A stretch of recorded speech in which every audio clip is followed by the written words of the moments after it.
precisely to avoid that draft, just as in the 60s the Americans went to Canada or Sweden or elsewhere to avoid the Vietnam draft. And I think for those of us who are anti-war protesters, whatever we think of their kind of politics, whatever we think about what they're doing, they are our brothers and sisters, and they are people that we should be standing up for. So all credit to them for doing so in very difficult circumstances. And as I understand it, I don't know if the figures are right, 2,000 of them have already been arrested in the last few days, so especially solidarity to them. But I wanted to talk, and everybody else has talked about it, so I'll try and keep it brief, about our government's record on this, because this is something which is very much hidden from people most of the time. They don't realise, certainly not from most of our media, that there are lots of divisions internationally over this war. There are lots of divisions in Europe itself, let alone once you start talking about Latin America or India or China or a whole number of Africa, a whole number of other major countries do not have the same desire for this war to be prosecuted in the way that it is.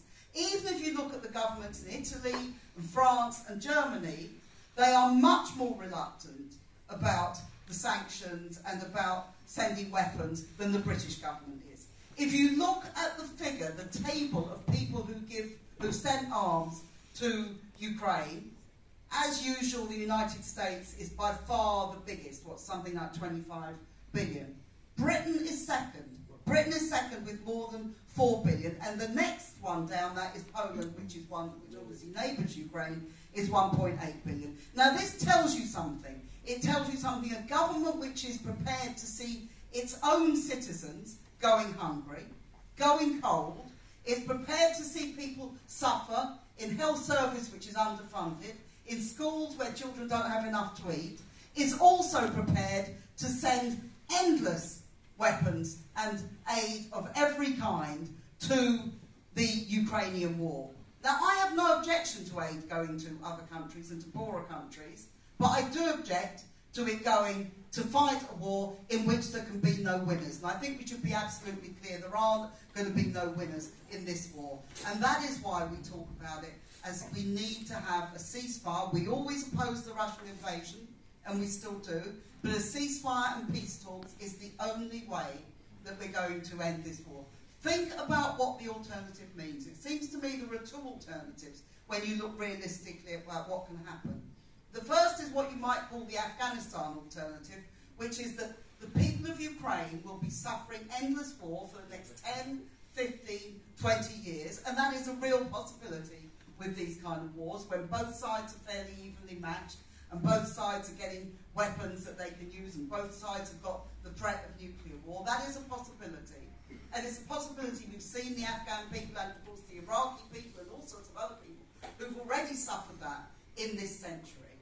The other possibility is that this war escalates dramatically. It escalates, and already you've got conflicts related to this war in former Russian republics, for example, between Armenia and Azerbaijan. You've got conflict spreading with Serbia and Kosovo, again connected in some way to the politics around this war. So that's one thing. But of course, as has been said, Putin suffered a setback with the Ukrainian advance in recent weeks. And by the way, that Ukrainian advance was very, very much orchestrated and supported by the United States and the United Kingdom governments. What was his response? His response was to draft, and his response was also to threaten the use of what so-called tactical nuclear weapons. Now, one of Zelensky's main advisors said in response to that the West has to be prepared to use nuclear weapons as a first strike to stop Russia from doing that. We are, if that scenario happens, we are on the edge of World War III. And everybody should be aware, and I know CND had a meeting earlier on this, what a nuclear war would look like. Everyone should be aware, if there is the prospect of nuclear war, this isn't just, you know, the pictures you see of terrible bombings and people, refugees and so on. You are talking about millions of people dying. You're talking about the wiping out of whole cities and whole countries as a result of it. And that is something that we cannot allow to happen. And we cannot allow our government to escalate this war.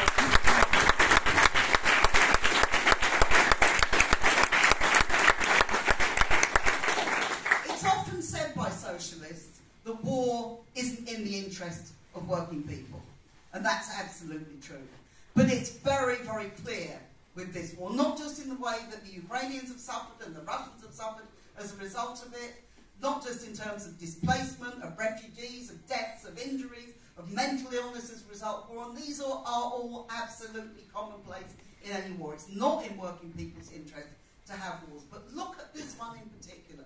Look at the consequences. Massive rise in energy prices.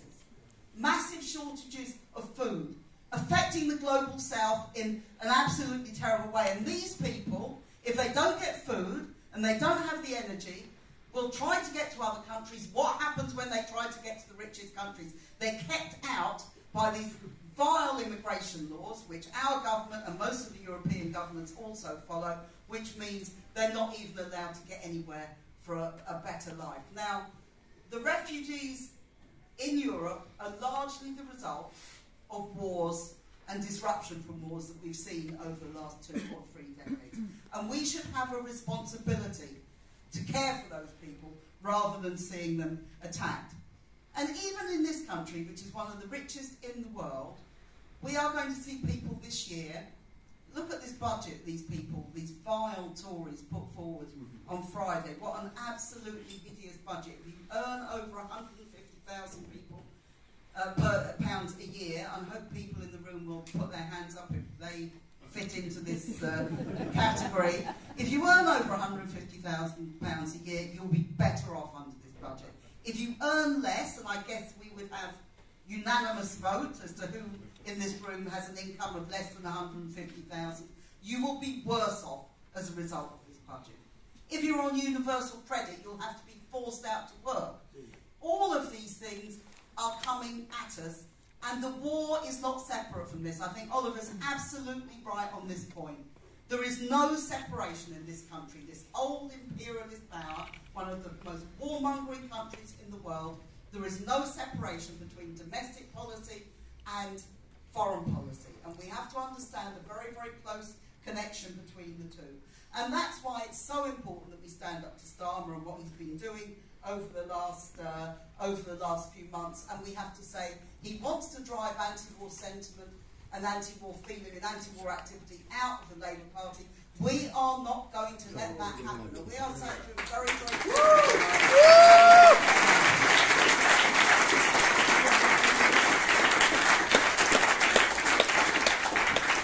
The final point I'd like to make is this. We have had all these wars that I've referred to, and many more that others have referred to, in Yemen and the situation in Palestine and all these things that have been going on. When you look at this, every single one of these conflicts, Lebanon, the fight in 2006, the Iraq war, the Afghanistan war, the Libya bombing by NATO, all of these things, we said they were wrong. In every single case, we've been proved right. And the government and successive governments, Labour and Tory governments, Tony Blair, as we know, at the pinnacle of all of this, they have been proved wrong. Don't think for a minute they won't be proved wrong about Ukraine as well, because they are doing it not for the good of the people of Ukraine. That is the last thing on their minds. They're doing it to extend their power, they're doing it to extend their influence, they're doing it to create a new Cold War with China and with Russia, and they're doing it as part of a wider imperialist project. We have to reject that. We have to keep building the anti-war movement. So please do support us in everything that we do. Please do join Stop the War. Please do come to our meetings. Please do everything you can to get out on the streets and leaflet and to tell people what's going on. Because we have a huge battle here. And the world is moving very, very quickly and not necessarily in a good direction. You know, we're seeing the votes from Italy tonight. We saw in Sweden the other week the growth of the far right. This can happen anywhere. And it's one of the ways that we campaign against it is we fight against the priorities of our own government. We fight against their economic austerity. We fight against their wars and imperialism. We fight against what they are doing to working people. So please join us and give us every support. Thank you very much.